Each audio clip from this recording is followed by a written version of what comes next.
Hello my friends, তোমরা সবাই কেমন আছো? আমি অঙ্কিতা আরও একটা খাবারের ব্লগ নিয়ে চলে এসেছি। তো আজকের গিয়েছিলাম একটা সোনামণির অন্নপ্রাশনে। এই সেই সোনামণিকে দেখতে পাচ্ছ, ভীষণ কিউট। তো প্রথমে আমাদের চলে এসেছে রাইস আর ভেজ মুগ ডাল সরু সরু আলু ভাজা দিয়ে, যেটা আমার আর বাঙালিদের অল টাইম ফেভারিট।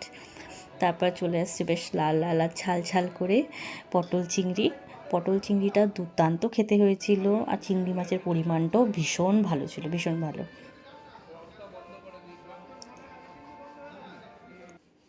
আর এরপর দেখতেই পাচ্ছ আমার হাজব্যান্ডের ওর বন্ধু আমাকে ক্যামেরা বন্দি করেছে তোমাদেরকে দেখানোর জন্য। দেখো আমি কিভাবে খাচ্ছি। আর তারপরে চলে এসছে দই কাতলা। অ্যাকচুয়ালি কাতলা মাছটা আমার ভীষণ ফেভারিট, আর কাতলা মাছের যে কোনো রেসিপি আমার ভীষণ ভালো লাগে। কাতলা মাছটাও ভীষণ ভালো ছিল, দই কাতলাটা ভীষণ ভালো খেতে হয়েছিল, ভীষণ ফ্রেশ ছিল মাছটা। আর তারপর ছিল আমাদের শো স্টপার ভেটকি পাতুরি ভীষণ ভালো ছিল, মাছটাও ভীষণ তাজা ছিল। তো যাই হোক, এই ছিল আমার আজকের দুপুরের খাবারের ভ্লগ। তো কেমন হয়েছে জানাবে, ভালো লাগলে একটা লাইক আর সাবস্ক্রাইব করে দেবে।